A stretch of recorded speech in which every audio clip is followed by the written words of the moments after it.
In 2009, Shary Brown officially retired from producing and directing world-class art festivals, saying that she had given all she had and there were other things she wanted to do with her life. Shery then proceeded to stay directly connected with the Ann Arbor Art Fest as well as a street art festival in Yokohama, Japan.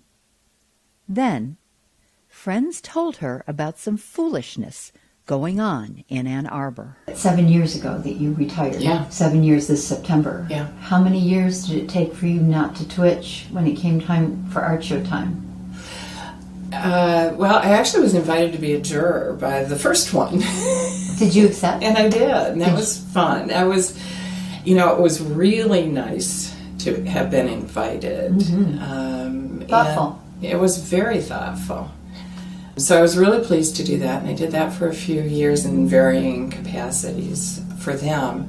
The other project that I had started with an artist and with a group of artists from Japan continued after I left the art fair. And what was that?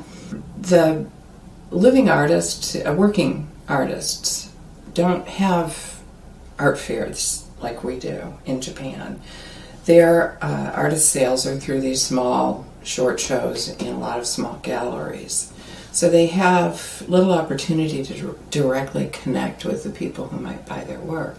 These artists were fascinated by our art fairs and wanted to see if they could start something like that in Japan. So they contacted me and said they were coming and would I talk with them and advise them. And so, now, was this before or after you left? that was before I left. Okay. So I did. So we became friends, and they began 2 art fairs that they ran in Yokohama, Japan. So I was privileged to be able to go there. I am still privileged to be able to say they are still my friends. They did eventually, after a few years, apply and were accepted as artists in the Ann Arbor Street Art Fair. Very cool. So I helped them. I became an artist assistant one year, so that was fun. I helped set up their booths and got their materials. You were the roadie. I was the roadie. It was great fun. You just enjoy being around people and doing unique things, it sounds like to me. I do. Which leads me to ask you about festivals. Yes. Festifools is a yearly celebration of spring in Ann Arbor that takes place on the weekend of or connected to April Fool's Day. The core of the celebration is a public art parade of colorful, huge, engaging, bizarre, and politically incorrect, human-powered papier-mâché puppets, all created by members of the Ann Arbor community and University of Michigan students. The puppets are joined by thousands of foolish friends, also known as spectators, as they frolic along a downtown parade route for one fun-filled hour. And in the very midst of all of the merriment and mayhem, there you will find Shary Brown. This is the 10th year, so somewhere in the mix of all these other things, you are becoming involved with this Festivals, which is so uniquely, joyously fun. Yes. Period. The end. Yes. I had never heard of it before I started doing research. When I was here the other day and was part of it, I posted pictures of it on Facebook, and people are all around the country, and they were like, what is this? I've never seen anything like it. It looks like so much fun. So what is it, and how did you get involved? Well, this is Mark Tucker and Shoshana Harand. And Shoshana was a graduate student at the School of Social Work at the University of Michigan. Mark is an instructor at the Lloyd Hall Scholars Program. Lloyd Hall is a residential hall. And so it's a program, a cultural community engagement program that's run through the residence hall. And it's over and above the educational program they're going through? But Mark teaches a course. It's art in public spaces. Most of his students are non-art majors, although many of them may have a lifetime interest in art. And, that's for a lot of students going to school in a school of art and design as an artist, or going to business school or something like that is, it's a difficult choice. Do you follow your passion, or do you train for something practical. That was the course, a creative experience.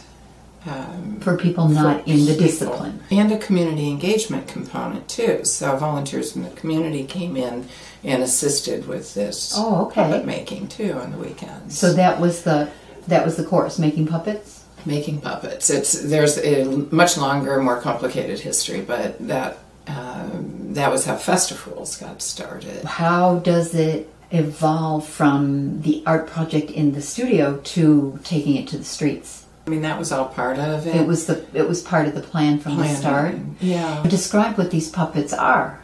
They're paper mache. Mostly the heads are paper mache. They're about 12 to 14 feet tall. The heads are really big. They change every year depending on the students, depending on the community artists who come in.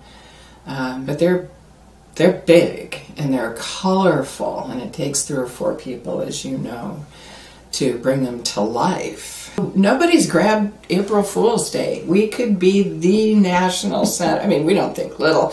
We could be the national, international center for April Fool's celebration anywhere in the world. That's what we're going to be. We know it. It hasn't happened yet, but we're going to be there. So that's the idea. Mark and Shoshana began to realize that they wanted to plan ahead. They knew this was gonna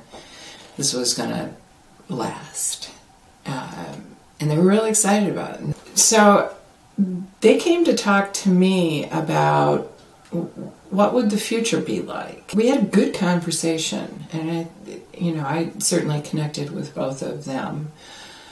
Eventually, they asked me to be on the committee, and I just sort of got roped in. And here I am. Roped into green wigs and rainbow clothes and craziness. Yeah. How long have you been an active part of the committee? Probably 8 years. So 8 of the 10 years. 8 of the 10 years. We did form our own 501c3. Okay. So I wrote that, helped get that through. So I've become kind of the volunteer director, producer of a lot of this. How does that feel? It's a lot of work and that's, so that's the evaluation that I have to give. Do I want to continue to keep this, the administrative piece of this on track? And it's not to say that I'm doing all of, right. But there's a need to have a central figure who says, okay, now's the time to apply for the permits. Now's the time to make sure our insurance is found, paid for, and the right insurance. So all those things I know how to do. So it's easier for me to do that almost than to, farm it out and decentralize it. It really, I think, will have a much stronger chance of success if it is kept. That part of it kept centrally. You said all of you organizers, feel that the progress hasn't been as fast as you might have liked. Do you think that there's as fast as I thought it might be. But do you think that there's any downside to it being called a Fool's Fest? Do you think people are kind of, oh wait, they're going to say I'm a fool, or they're going to say I'm foolish, or there's something, is there any negative connotation to the name, do you think? I don't know that. I'm just asking. Here. Okay. Not no, around that's here. Fair. But I did wonder when I submitted our 501c3 application to the IRS and the very office that was under scrutiny for the way they had treated other nonprofits, and where they tried to sort out, are these nonprofits meeting their mission? And those were mostly the political nonprofit committees. So they were right in the height of that, and I submitted an application to them that says, we would like to call ourselves Wonder Fools. And they approved it. Well done. So they got it. Well done. They understood.